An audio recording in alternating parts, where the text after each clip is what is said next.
Welcome back, everybody. In this video, we'll be assembling the mortise lock. So we're going to start with the lock body itself. As we've discussed in the breakdown video, left-hand lock for a left-hand door. I'm going to be doing the installation solely with a screwdriver.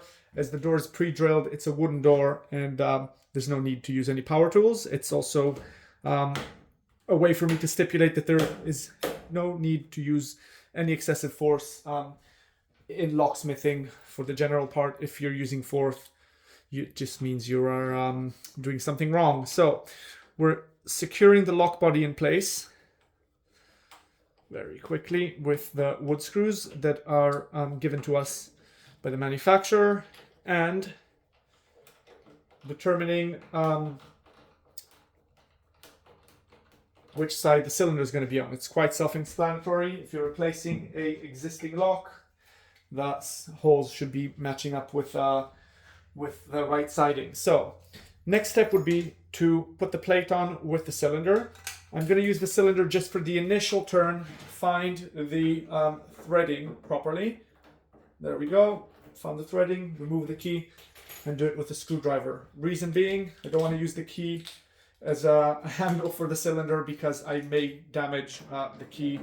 If I force it too much, it may bend it. So very, very easily turning it until it holds the plate in place, making sure that the keyhole is vertical and straight. Now, this is good, we're in place.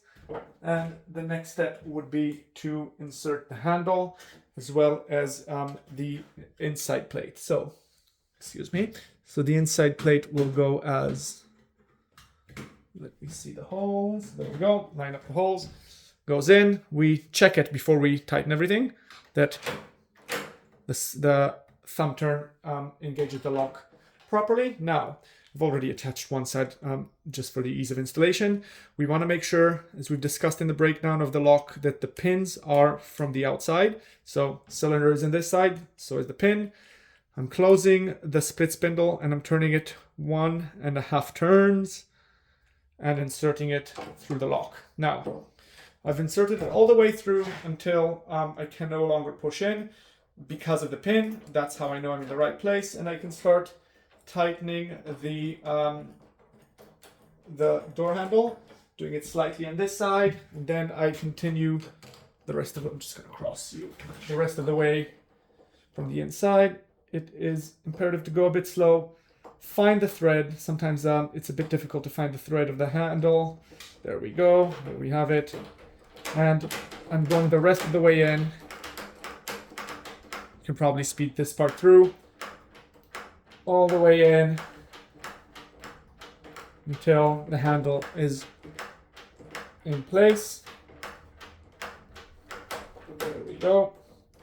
Now, you'll notice that I haven't put any screws on the faceplate yet, so the faceplates are still movable. That is purposeful, so we can line it up with the handle. So I'm now coming to the point where the handle's right where I want it to be. The plate is centered with it. The plate doesn't really move much at all, and I don't want to tighten too much so it creates contact with the plate, so it's going to be just a quarter turn back. Excuse me. We'll bring the flat screwdriver, just tighten the screw. I'll just tighten one of them for now so we can check that everything operates, and we'll lock it in place when we're finished. So handle works smoothly on the inside. We can finish turning on the outside. Again, we don't want to over tighten to the point that there is friction between the plate and the doorknob. We're just gonna turn one of the screws. No need to do both just yet. And secure, not working.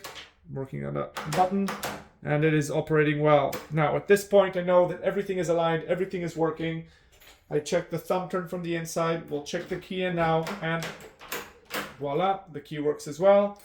Now I can start locking things in place. So I'm going to lock side screws first, because I've already checked the handle. I know the handle is exactly where we want it to be. Let's do, excuse me, the bottom side screw here as well.